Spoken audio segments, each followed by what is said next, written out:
Seasons change. Hi, I'm Greg. And I'm Betsy. And we host a podcast called Going on 30. Each month, Greg and I discuss movies that were nominated or should have been nominated for Best Picture 30 years ago. Yeah, it's definitely a risky business, but we'd be losing it if we didn't discuss the legend of Oscar caliber movies. That's a little dramatic, but sure. We give our takes on one movie each month, debate its lasting legacy, and talk about its place in cinema history. You know, Betsy, in these days of thunder, when far and away a few good men are going through life with their eyes wide shut to the firm hold that The Color of Money has over the film industry, it's just a night and day difference between the beautiful magnolia of the top guns of the business and the oblivion of the edge of tomorrow of American-made franchise. Okay, all right. I think I threw up in my mouth a little bit. I know what you're doing. Yeah, I'm having a cocktail while I give you my Minority Report on the War of the Worlds. Stop it. You are listing just Tom Cruise movies. I'm done. That is just Mission Impossible. Ghost Protocol. Okay, so listen to Going on 30 whenever you get the Poppy College feed. Jerry Maguire, the Mummy. Jack Reacher, the Vanilla Sky Rain Man. God, you have a deep, deep problem, my friend.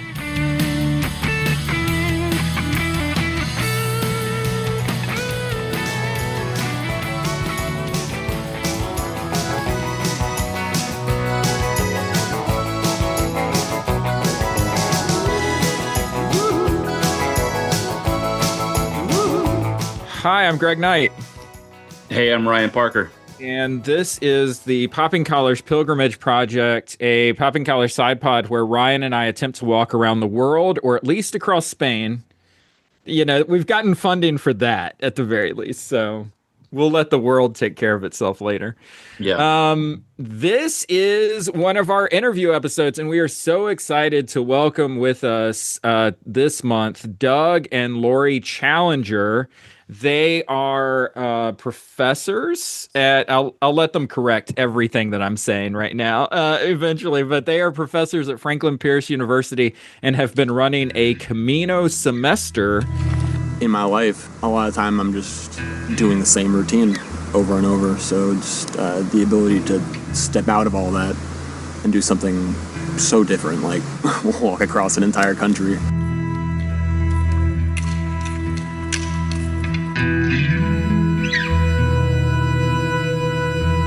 I don't know if this is known yet, but I have blisters, and while walking, one of them decided to burst. This is tough, as always.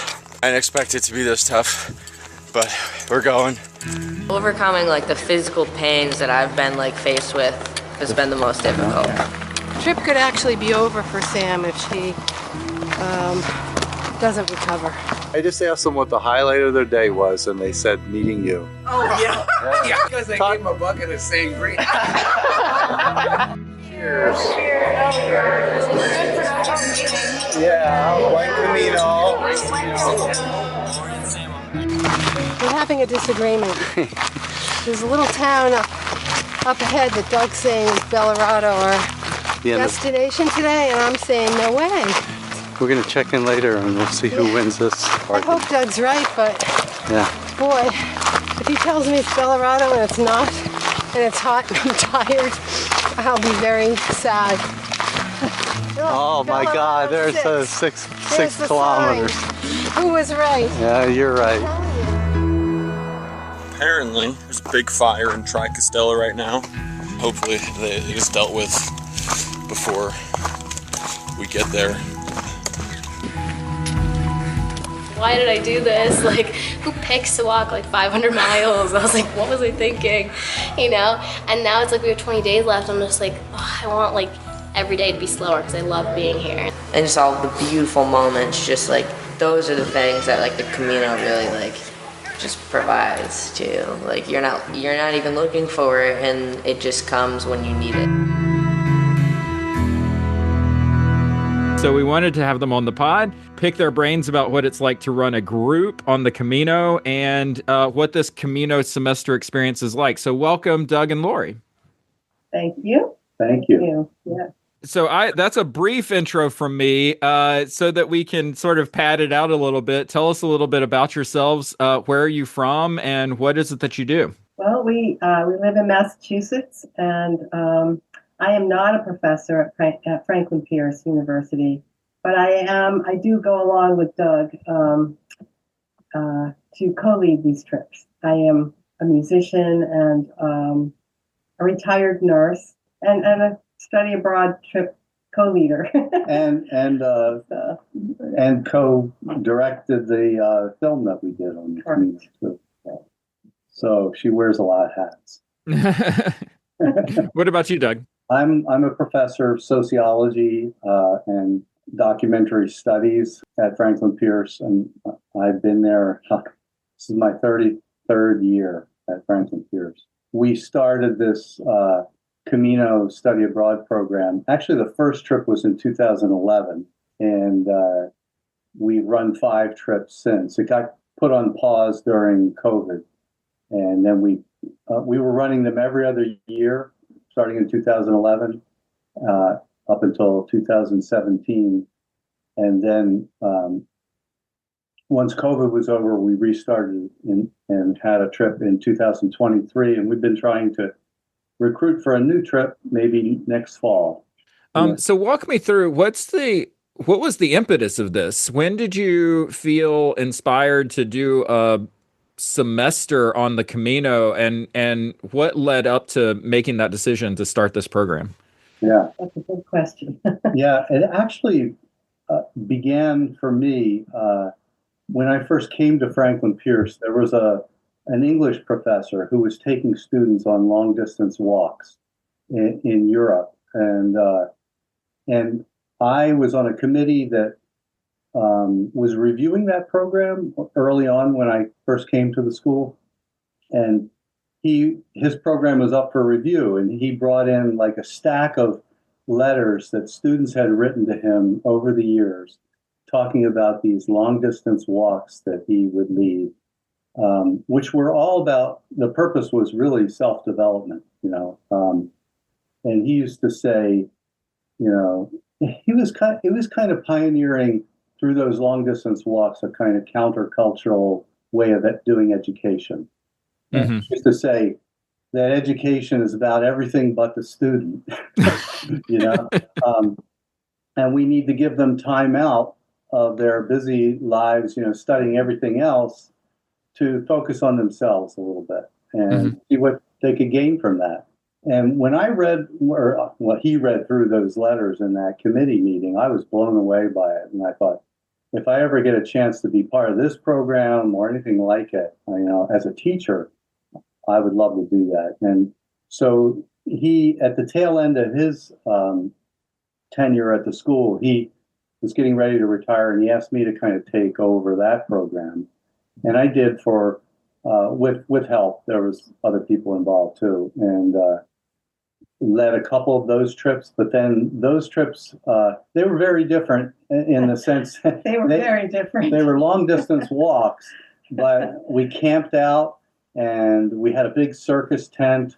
It was a very 60s oriented program. They had a support. And this was like on the Appalachian Trail or something, like wilderness hikes? The very first walk started at our campus in Rindge, New Hampshire, and they camped out on the soccer field, and then they started walking north all the way to Nova Scotia. And he wrote a book about it. Actually, you can still find copies of it on eBay, I think, called "The Walk of the Conscious Ants." And anyway, when that trip kind of because it was kind of a liability nightmare for the college. Well, he moved it over to Europe from after that. Yeah. After that first trip up to Nova Scotia, they decided to take all the trips from that point on in Europe. And they wouldn't run every year. It would be every 3 years or so. because it was quite an ordeal to organize one of those. And they would just kind of meander. It was very kind of spontaneous. The route was sort of generally planned, but and they would just knock on people's doors and ask if they could set up this big 30 by 30 circus tent, in in their backyard or in a farmer's field. And anyway, I did do that for part of one trip and helped lead a second trip. And then the school decided it was going to stop that program, and it was getting hard to manage in a lot of ways. It was getting harder and harder to knock on doors and get people to sort of accept, to invite us onto their land, Anyway, in the meantime, I fell in love with the whole idea, and I could see what students were getting out of it, and I felt it myself, and I actually thought I would like to do something like this myself, and I, without students tagging along, just for me. And I started doing research, and I found the Camino. This was back in 2006. In 2007, I went and walked the Camino myself, and I thought this could be the thing that could take the place of the old walk program. And it accomplishes all the same goals, but without a lot of the problems. So that's how it got started. It was this, we used kind of the model that he created, and just because he would have a pre-walk seminar and language training before they would go. And we do the same thing with our program, except we now do that during the first 2 weeks of our trip in San Sebastian. I teach a seminar on the Camino, why people are doing it these days, and a little bit about the history of it and the anthropology of pilgrimage. And we study Spanish intensively at a language school that helps us find housing and everything. And we kind of do that for the first 2 weeks, and then that's the end of the classroom part. We pack up, send the books home, and put our backpacks on and go over into France and on the French side of the Pyrenees, and we start walking from there. And we're on the road for 9 weeks. Long-winded answer. No, that's great. That history is great. I just looked up the conscious. What was it? The Walk of the Conscious Ants. The Walk of the Conscious Ants. It looks fascinating. I got to pick up that book. So I've got one more question, then I'll let Ryan jump in. He's used to this, where I just bully him out of anything. That's fine. I'm over here thinking up my questions that will be better than Greg's. No, but I love, one of the things that we talk about, and I want to get into the experience of the kids and stuff like that, but one of the things that we talk about a lot on our podcast since we started it back in January is the exponential growth of pilgrimage, especially since the new millennium. But really where you see that big spike is after the release of the movie The Way, at least amongst Americans. That's when Americans really start to flock over to the Camino. So the fact that you're starting to overlap that experience a little bit, so you have your first personal experience in 2007, and then you start leading groups in 2011. I'm just sort of curious, how have you seen changes to the Camino in that amount of time, and what does that look like when you go over there now? That's a subject we talk about a lot. Yeah, the movie came out, I think, in 2011. Yeah, like we were already over there, and that had nothing to do with what we were doing. It's very different now. And when we took that group, and maybe it was way more different before. Oh yeah. In 2007, but in 2011, none of the students had cell phones with them, for one thing. That's a big issue. And we finally now given up. I mean, everybody has. Yeah, right. They don't even use the guidebook anymore. They're using an app to find their way. And to us, that's a little disturbing. We prefer it the other way, but it was a battle we had to stop fighting. But when we were there in 2011, every albergue had a computer that was shared, and you'd put in €1 and get your 10 minutes. And quickly email home, let people know you were okay, do what you had. Right. Yeah. And then people sat around in the albergue and talked and hung out and got to know each other. And it was a very different experience now, where people sit on their cell phones now in the common areas and are not communicating with each other as much. And the students are in touch with home all the time now, where before they really could let go and not be interrupted by having to speak with people at home, be present with themselves.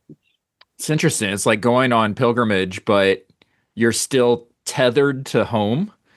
It's such a unique way to think about it. Yeah. Yeah, I feel like there's hours worth of conversations just in that one topic. So I kind of want to stay there, but I don't want to get stuck there. So, I mean, it was something that, people who've listened to this podcast have heard me say this before, but obviously we haven't spoken. I mean, when my wife and I walked the Camino in 2018, that was a real question for us, was how engaged did we want to be with people back home? My father had just died earlier in the year.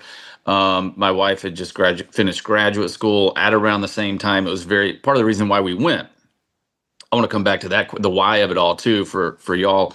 But we were conscious about that, of how do we have these devices now, as you said, and we tried to be as intentional as possible, and we realized that our journey, there were so many people in our lives who were never going to take that journey.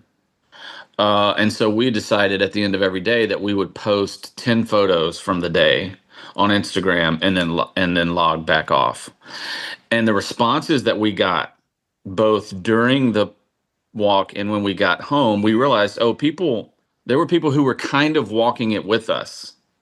People in our lives who were deeply spiritual, and couldn't do that journey. So I think there's something to be said about a positive aspect of that connectivity, but also I can see, Laurie, how you say, like, when you show up at the end of the walk, first thing I wanted to do was grab a beer and talk to somebody, and I can see that that's probably not happening. That's happening in decreasing fashion, I guess the first question from me is for the two of you, and you can go as personal as you want to.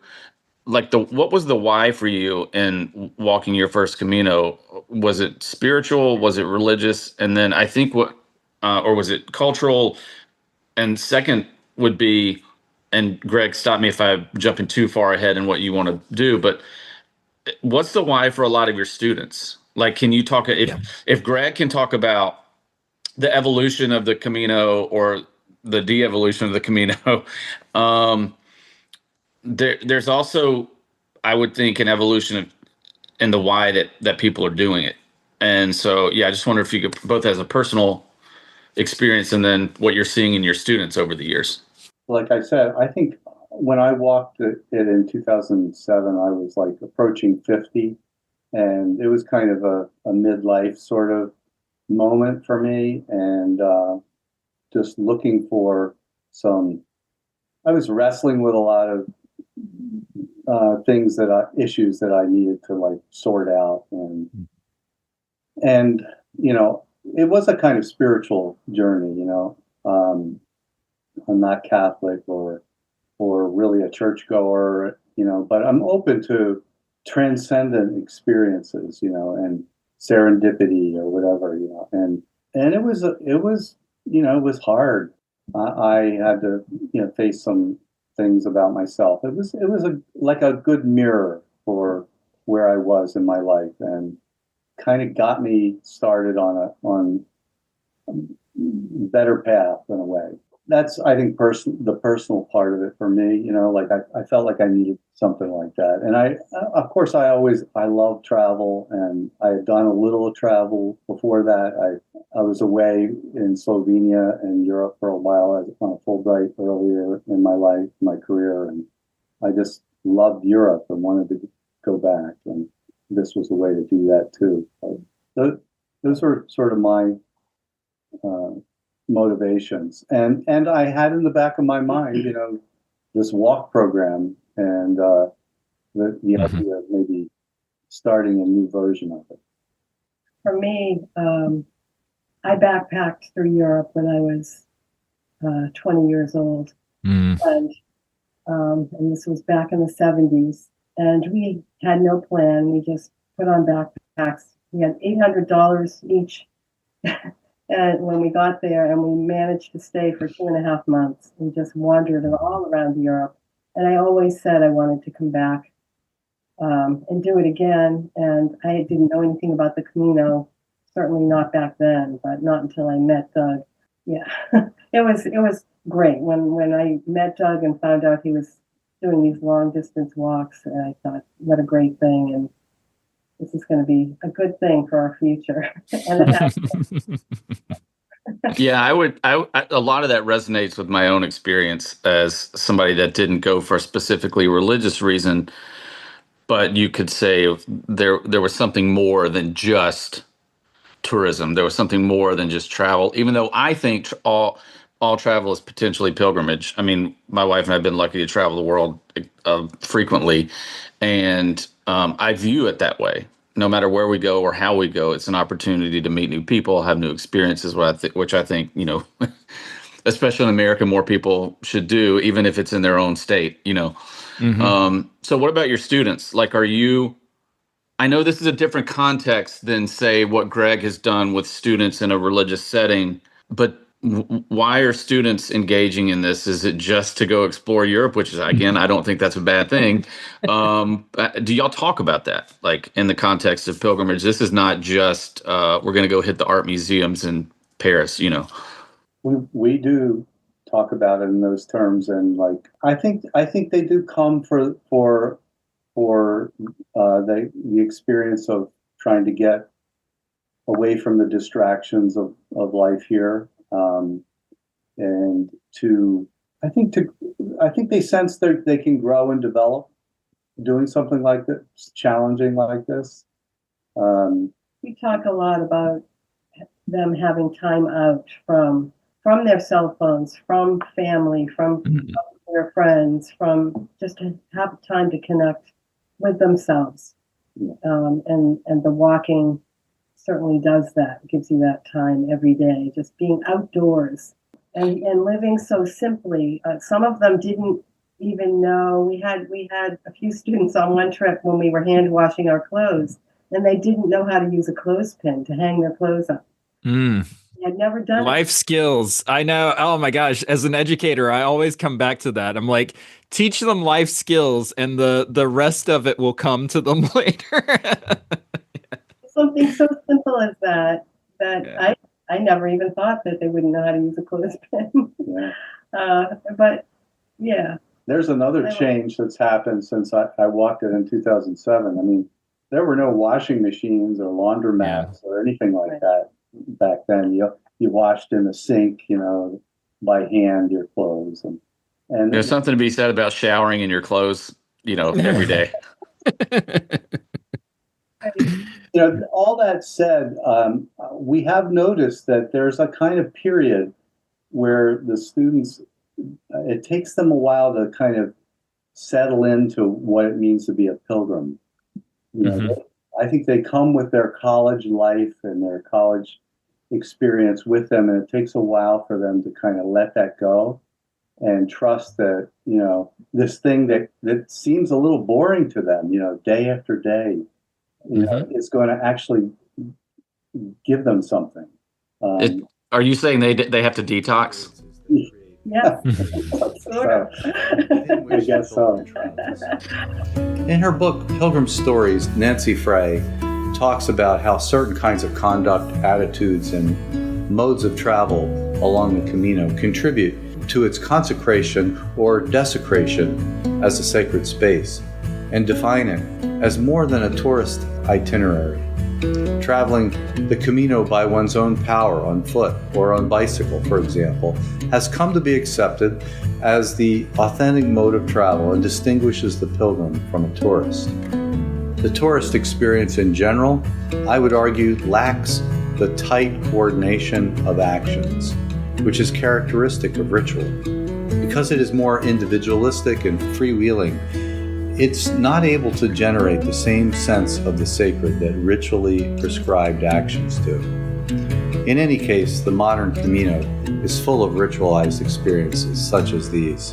Carrying a scallop shell, giving and receiving the Buen Camino greeting, offering mutual aid and support to each other, walking long distances day in and day out, and all the physical ailments that come from that, experiencing the generosity and kindness of locals and the hospitality of those who run the pilgrim refugios, washing your clothes each day, participating in communal meals, sleeping in communal albergues, collecting stamps in one's pilgrim passport, leaving a stone at the Cruz de Ferro, attending the Pilgrim's Mass in Santiago, and receiving the Compostela certificate upon completion of the trek.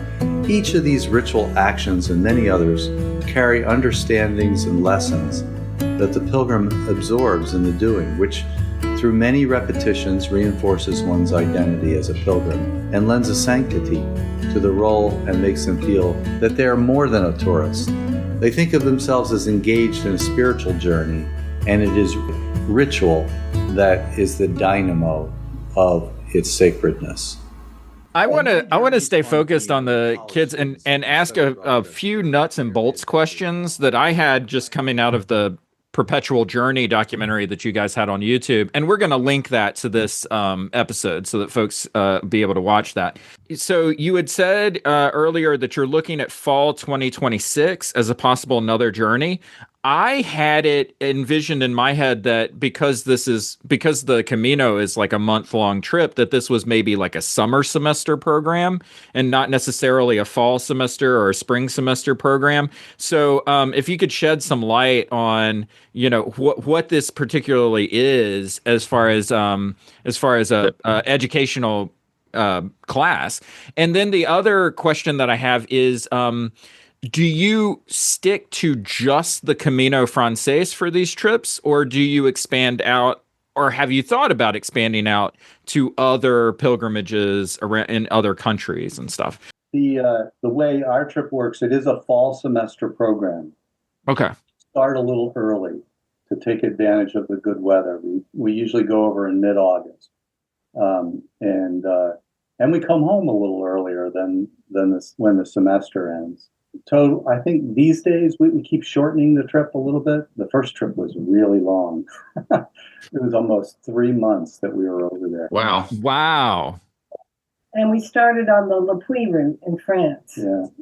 And then Oh, okay. So the Via Podiensis trail that runs. Yeah. Okay. Mm-hmm. Because we had that much time, we thought, we needed to add more walking to the trip, and we did that by starting in France. And that first two trips, they walked like 17 days in France before we ever got to St. Mm-hmm. And it felt like we'd finished a pilgrimage and we were getting ready to start.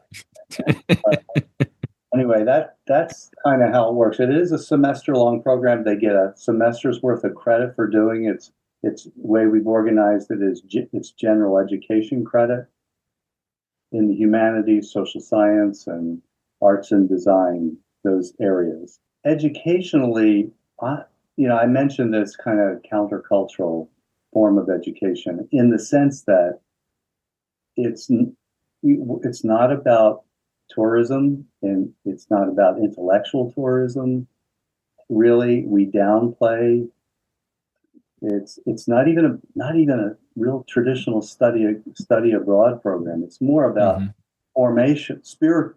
You call it spiritual formation or moral development. Where we encourage them to be thinking about themselves and growing and figuring out.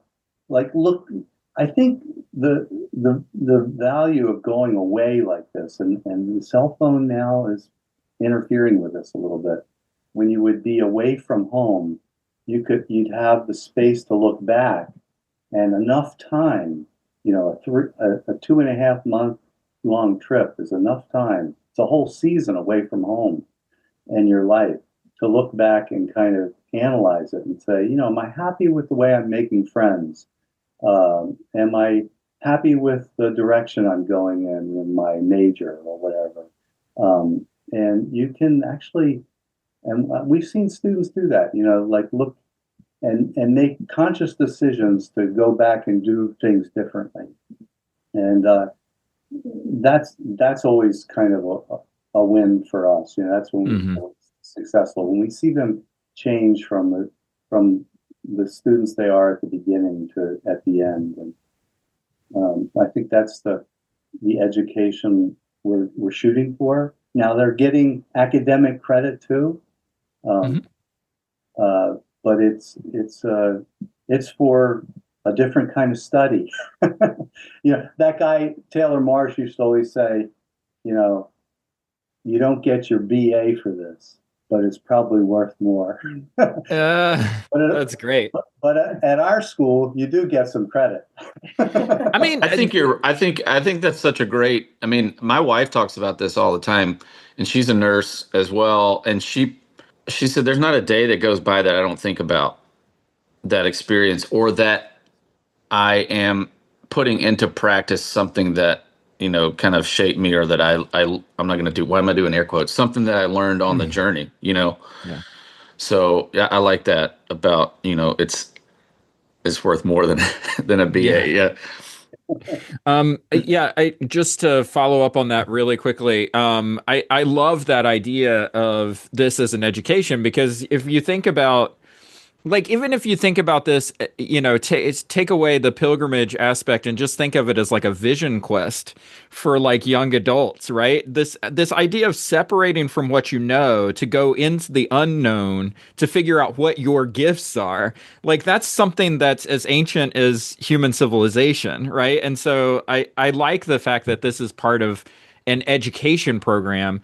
Two other things. One is, have you thought about going to other places? Just to hit that question, and then another quick follow up to that is, are there other universities that have programs like this that you've encountered? Yeah, we do. We do talk about other trails. Walking in France is on that route is a very different feeling than the Camino Frances.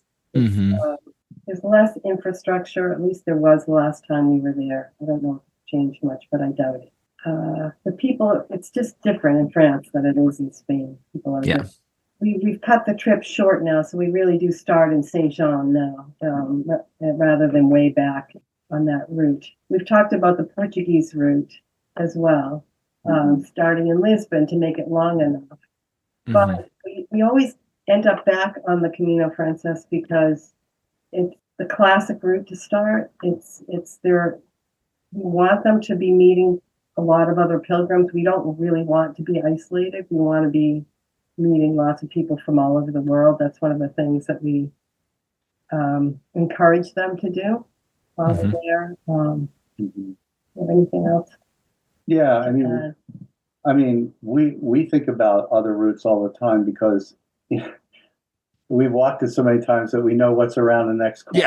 Yeah, it's nothing new. Yeah, make it maybe a little more interesting to us, but we're really doing it for them, and we think they should have that classic experience. And I think I don't know if this is true or not.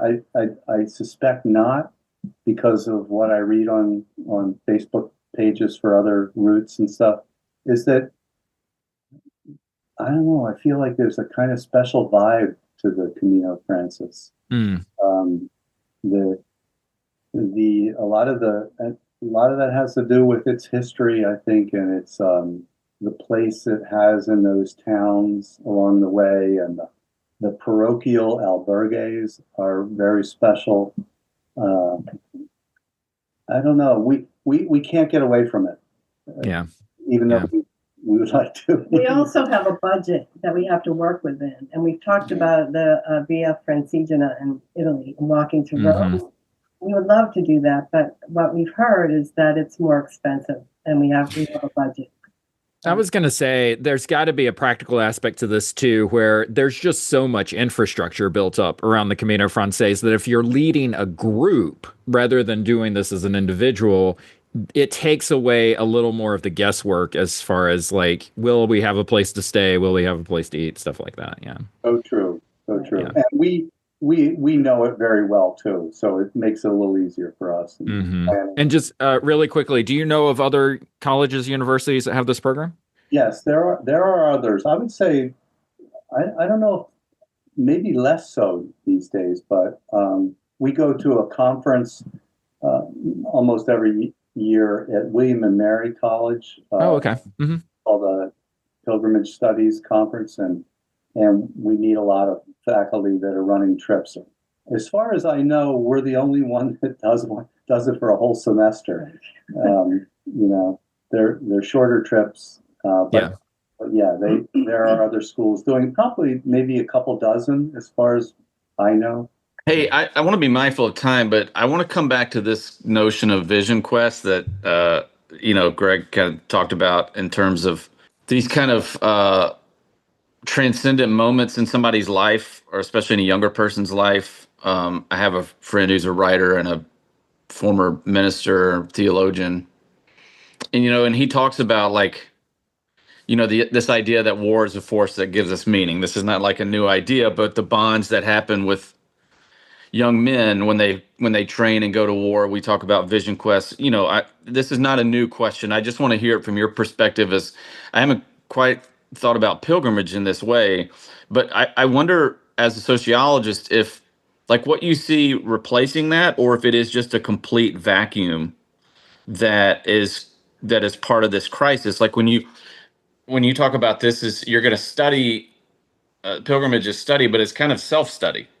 I wonder what do you see? I know it's easy to say cell phones, but what's replacing that, or is it a vacuum? And kind of as a sociologist, or what are things that you view as pilgrimage that maybe don't seem that way to like a super religious person? Well, that's not pilgrimage, Just any thoughts, kind of in that realm.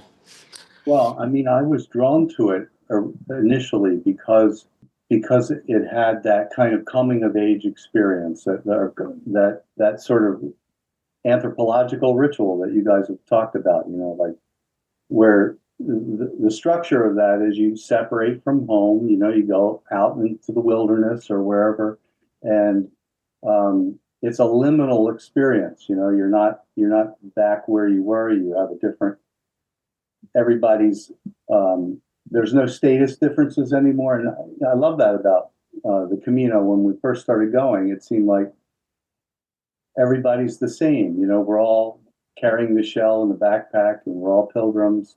Didn't matter like what your professional background was or what your socioeconomic background was. It levels everything.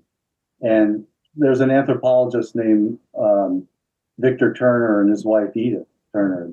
They talked about pilgrimage as this liminal experience that creates this intensely communal sort of experience. They called it communitas, which was a kind of spiritual experience because it helped people feel connected to each other. And in that kind of experience, a lot of growth happens. It's sort of a collective crucible for growth. And this is the thing about the cell phones is, and other people have written about this. A woman named Nancy Frey, she wrote a book called Pilgrimage Stories, but her more recent work is looking at the impact of the cell phone and Wi-Fi. And she says that when they bring their phone, they're not having that liminal experience as much, because they never really left home. You never really leave home, and in leaving home is where you can have that kind of experience. So I worry that it's not as intense, nowadays for everybody who's going, but because we're carrying home with us. Even in my limited, when I talked a moment ago about posting 10 photos to Instagram, my wife and I hope to walk the Camino again one day, and we feel like we know a window of time when we can do that, and I don't think we'll even do that. Like, I think we will completely turn off. Yeah. Not that I regret anything about that because the way that we were able to connect and share with people back home. But at the end of the trip, I felt like, oh man, I think no device whatsoever would be the way to go. Even the GPS tracks have that component, right? Where it's like, if you're just following the yellow arrows, you could potentially still get lost. And there's something beneficial about getting lost on the trail.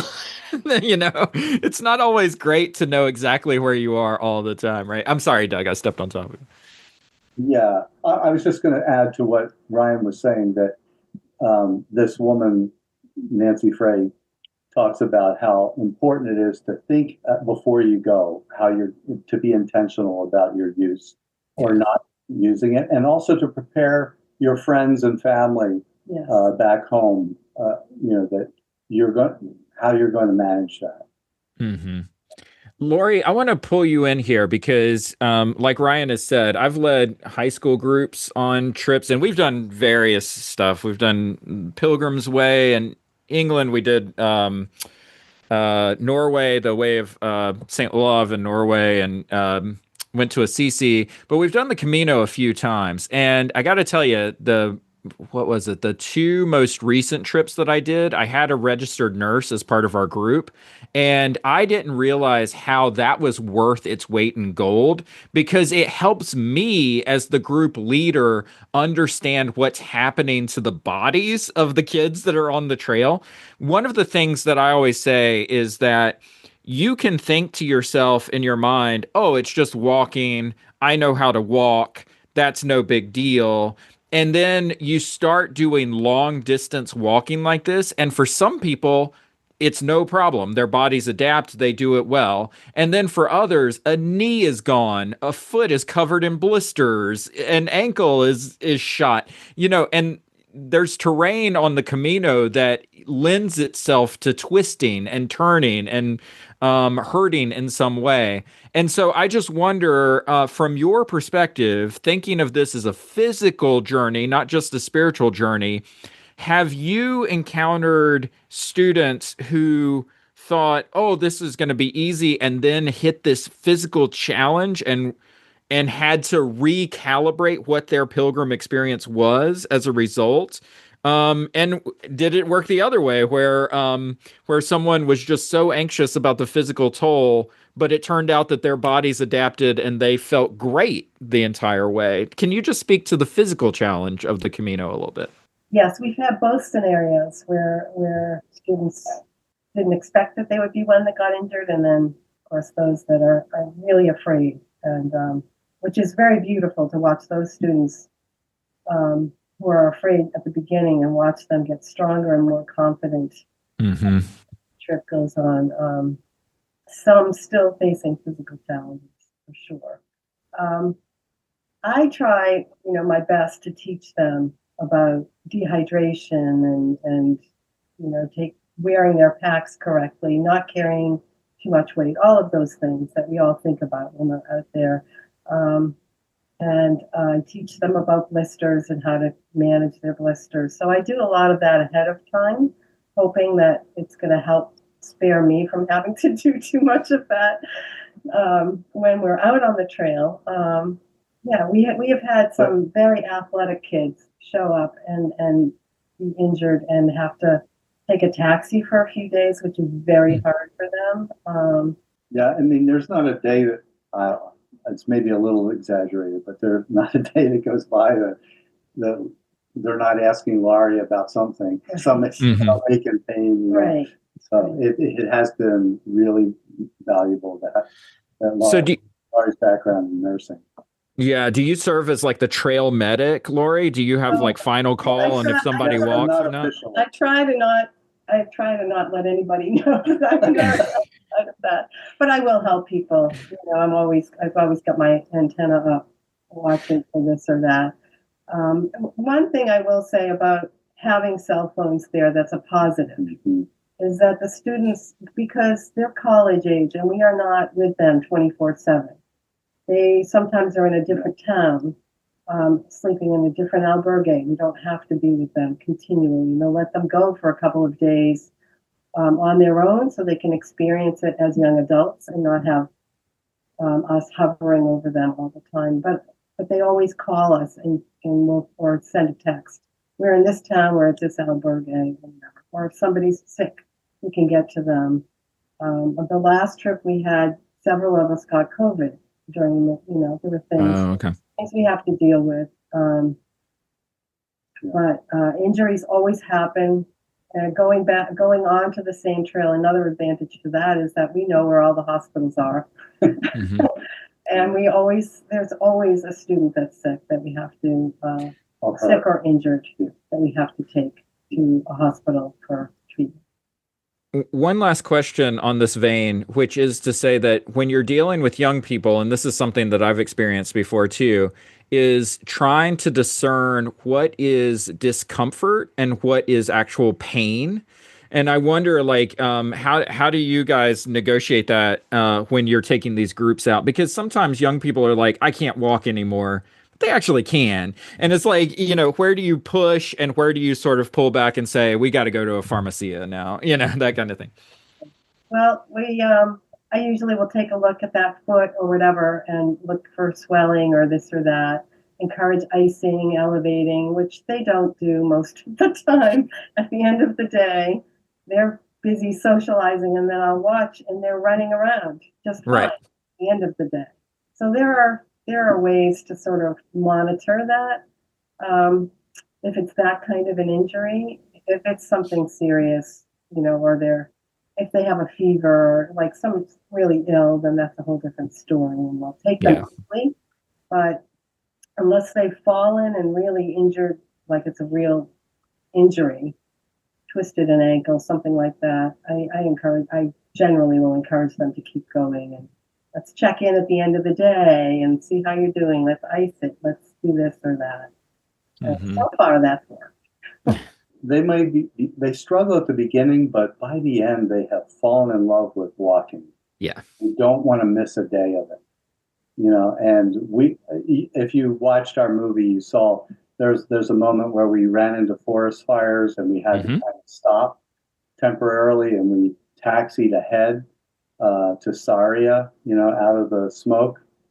And the students were really upset that we were going to go ahead and maybe miss some walking. And you see us have a little bit of a fight about that. I kept the camera running while it was happening. I think there's really something to that. And I read a bunch of books on walking after we walked Camino, and was like, oh, this is what I was feeling. This is why this is so important. And I remember nobody's ever going to confuse me for an athlete. I love playing golf. That's my sport. But I love walking. I'm not a big runner. But one of the things because I didn't play a ton of sports growing up competitively. But one of the first things I learned or felt was just the resiliency of our bodies, barring any major injury, right? Just feeling so beat up at the end of the day. And then the next morning is like, okay, well, we're doing this again. And being able to do it again was like the greatest feeling, that we will survive. Your feet are going to hurt terribly at the end of the day, but you drink a glass of wine, have a good night's sleep, probably going to be okay. Again, barring any serious injury. So that was just a really cool experience to feel, oh, we can keep doing this. Well, and the adaptability of the human body, which I think is something that you appreciate when doing long distance walking, is that your body, both your body and your brain switch into this mode where they're like, well, I guess this is our life now. So we're just going to adapt to doing this. Yeah, I think Amy said that exactly on our walk. She had a bit of a breakdown on night 2, and I've joked about this before, but I've told Greg, I was like, well, I'm laying there in the bunk bed thinking, how do we get her to an airport? Because I'm not leaving, but then a few days later, she was like, I just had to realize that this is my life for the next, some odd. And once you kind of make peace with that, it unlocks this openness and this freedom to just go and do it, which that was really neat to see, with somebody that you love and care about, kind of having that experience. An experience. It was a rainy day, and I forget the town we were walking to, but the road went on forever by a canal. I don't remember which town it was, but it was raining all day. We just had to walk and keep walking and keep walking. And there was no place to stop to get any shelter. And I had a big meltdown, and I finally sat down in the dirt road and ate some chocolate. But I was like, I just didn't want to go any further. I was so upset. It's raining. I'm soaked. Yeah. A reindeer only works for so long, right? And then you get wet. But I had to just pick myself up finally, and it's like, no one's helping me here. I have to get up and I have to keep going, and it doesn't matter. Yeah. Coming to save me. And those moments, are important to go through. I think it helps build something in you. And the students do go through the same kinds of things. And I love that. And I love the fact that it's a modeling education as well. It's like, if students see you as teacher, like, I'm struggling, but I'm choosing to keep going, that sticks with the student. He literally climbed huge mountains and hiked 850 miles and survived and did it and loved it. So I think when you think you can't do something, a lot of times you can. You just need to put your mind to it and just do it. I really liked how simple life was when you're on the Camino, and how the only thing you really had to worry about was getting from point A to point B, and you had all the time in the world to do it. But walking the Camino de Santiago made me feel free. I really learned that I liked not having a lot of things. I liked only having a backpack and only worrying about that one thing, and I just think that you really notice the value of life, and then when you step back into the real world, there's more like, oh, you have to have these clothes and shoes and this stuff, and it's just extra. Walking the Camino made me feel comfortable about the future. You're actually in the future right now. One step at a time can get you to a very far place if you just take those steps. It's not as complex and as difficult as you may think of in your head once you get out there and do it. Before I went on the trip, I do want to. We're going to wrap up our time, but I wanted to close with this question, which is, because this is an education, because this is a credited class. I imagine that there is some sort of written reflection that comes at the end of this that students submit. From your years of doing this, is there one reflection that stands out to you, and what was it and why? They do write a long paper about it, and we encourage them to keep a journal throughout the whole trip. They're always very touching in a way to read the changes they talk about. But I mean, one that's sticking in my head, and not really because it was all that touching or anything. It was just one of our students had read an op-ed by David Brooks when he came home. It was called The Hamish Line. And I guess Hamish is a Yiddish word for like fellowship or communitas, to use that word again. And he said, we realized that there were some albergues that had more Hamish than others, the places we stayed, and we learned how to find those places, and usually they were the places that were the roughest, they weren't very luxurious at all. Like a lot of those parochial albergues, you sleep on a mat. But the spirit, they get everybody involved in helping make the meal. There's just a kind of they often have a moment of sharing, that brings people together, and everybody talks about how it's going for them at that point, and they get that sense of community in those moments, and I think that's another reason why we stay on the Francis, because we know we can count on those experiences are going to be there, and that we love when the students run into them, either with us leading them or on their own. I love that.